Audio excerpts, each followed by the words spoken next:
Hey guys, welcome back. So now we're going to be moving on to our next section, which is going to be looking at before we begin. Now you might be thinking, why can't we just start? Now there's certain things that our athletes and we need to understand as coaches before we actually start applying plyometric training. And so I know I said this is going to be one section, but we're going to actually split this into two parts. The first part's going to be more aimed at the athlete, so we're going to look at before we begin jumping. And the second part's going to be more aimed at us as coaches and how we prescribe this training. Okay, so before we begin jumping. Now, why can't we just jump straight into plyometric training, so to say? We need to understand as coaches that in the short term, if we increase training load by just adding a new method of training, we naturally increase the chance of injury. We're increasing time in training. We're increasing the load on our athletes, especially with this style of training. So we need to make sure that certain aspects are ticked off of our athletes before we begin, before we can actually be doing 20 bounds at maximum velocity, maximum rate of force development. So we need to consider that when we increase training load, in the short term, we're increasing injury chance. Also, we need to consider that plyometrics training is an extremely coordinated activity. Faulty techniques equal injury, quite simply. So before we begin this, we need to ensure that we've ticked off every box. Make sure that we've gone through a hierarchy of exercises to work our athletes up and just check that physically and from a skill acquisition standpoint, they're in the place they need to be able to complete plyometric training. Now, we know that technique is extremely important in skill acquisition, and underpinning technique is almost coordination, how our muscles work. So we need to really focus on coordination before we get into this hierarchy of ticking off the boxes to get into plyometrics training. Now, I'll go through a few examples in a second, but here's a simple hierarchy of how I like to think about working towards true plyometrics. So before all of this, we have coordination training. Then we move on to force absorption. Now, force absorption is looking at how our athletes land, how they do a simple singular change of direction. Now, I have a saying with my athletes, if you can't land, you can't jump. Now, that's a very simple way to define force absorption. If they can't land, they shouldn't be jumping yet. So let's look at their landing mechanics. Let's look at how their technique works, joint alignment. Let's look at if they're developing contact with the floor.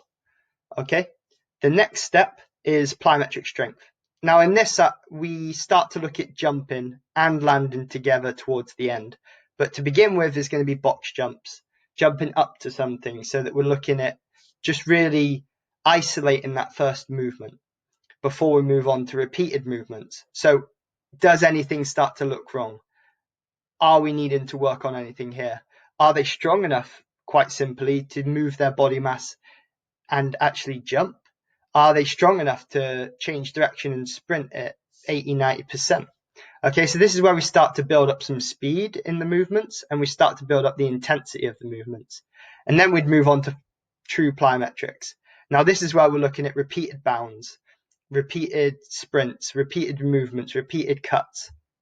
It's just really the aspect of repeating the movement and trying to ensure that our athletes are still showing full intent on every foot contact and we're really getting 100%, near enough 100% out of the muscular rate of force development. Okay, so coordination. Now coordination is important, and the way that I like to think of coordination is we kind of split the body in a segment down the middle and we can split the body at the hips. So we're looking at two kind of planes where we can split the body. Now, this is my favorite drill to use with any athlete because it's simple and you can progress it quite easily and simply. So this is the A walk, A skip, B walk, B skip. Very aimed at sprinters, and I'm a volleyball coach, but I really like to use this as looking at, can my athlete coordinate themselves in an unfamiliar environment? Okay, so when you look at this, we start slow. We start nice and slow. We just want to get the movement. We want really high knee, heel to toe movement on the walks. Okay, then when we go on to B walks,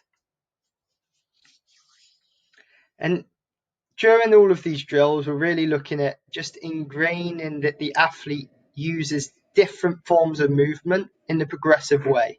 We're really just trying to challenge, okay, what can they mentally do? How can they coordinate their body? How can we segment the body? Okay. So A skips is one of my favorite drills to use even in a warm up, just to make sure that we're looking at foot contacts nice and sharp and getting into a strong position.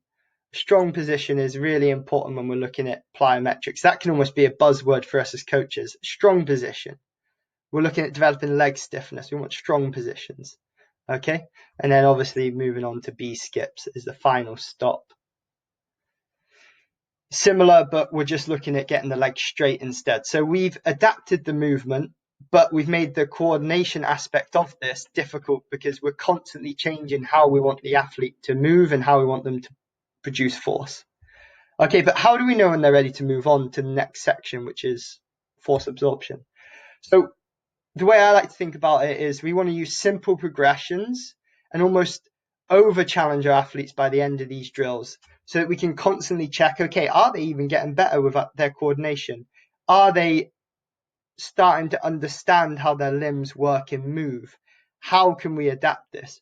So this is simply something that I found on YouTube that they use for kids. Okay, I'm going to mute that because I'm going to talk over the top of it. But quite simply, they use a drill of jumping over a line, landing with 1 foot on one side, landing with 2 feet on the other side. Now, just to begin with, this can be a challenge for some people, and we, as coaches, cannot ask them to jump with full intensity if they cannot land with 1 foot on one side line, land with 2 feet on the other side of the line. But what I want us to think about is how they progress this. Okay, so now they've added another movement from the hips down. So really what they're focusing on is, okay, we're asking you to land with 1 foot to 2 feet. Now we're going to change how that looks slightly. Now we're going to take it back and add something with the upper body. So now they've segmented it into 2 sections of the movement. And then they just adapt that. So we can simply progress our coordination drills just by adding even a clap, just by adding a heel flick. And then we can add that all together at the end. Now we can do the same with the A skips. We can add a clap every time we hit the floor. We can add 1 clap in front with the right foot, 1 clap behind with the left foot. We can add that we have to change each time we bring our foot down from side to side. So we can really start to segment down the middle and from the hips up. Just challenge our athletes. You'll know when they start to get the drill, whereas you get to a point you don't need to tell them how you're going to progress the drill. They will just automatically do it. And at this point, when their movements look like they flow, they look like they can keep their head up, they can keep everything in a good position. The worst thing we can see as coaches is athletes who need to look at their feet to see what they're doing. You know where your feet are, you can feel your feet. Let's use proprioception. Okay, so these are things that we have to feel out and we have to feel along. Okay, moving on to force absorption. Now this is landing mechanics. Now, the way I like to think about this is we really want to stick the landing. One of my favorite terms to use. We're developing leg stiffness. I don't want to see my athletes ride down with the force. I want to see them, as soon as they hit the floor, stuck. Stick in that position, nice and strong. We're asking our athletes after this stage to move on to producing force after they land. So we need to produce stiffness when we land to be able to produce this force. Okay? So obviously a simple progression to force absorption, when you land with 2 feet, you can either heighten the box or we can look at land on one side. This increases the intensity of this drill quite naturally. When you try and control force with 2 feet, it's always easier than if you try and control force with 1 foot. That's just simple physics. So really in this section, what I want our athletes to focus on is sticking the landing. Getting the strong quarter squat position, sticking it, joints in line, and then we can start to look at, okay, how can we check to make sure that this is working? How are we developing leg stiffness? So this is what I like to use as my final check of force absorption, and it's toe taps or pogos as some people call them. Now, the reason that I use this is we have a really small range of motion, but we're asking our athletes to have high leg stiffness. Now, if we just look at this example here, we're really looking at challenging this foot ankle complex and having stiff landings and being able to produce force after each landing. So if our athlete can't complete 8 to 12 of these in a row without producing similar height, similar foot contact, you'll be able to tell from the sound whether the foot contact is correct or not, unless you have some form of measuring this with a force plate or anything, then we can actually measure this.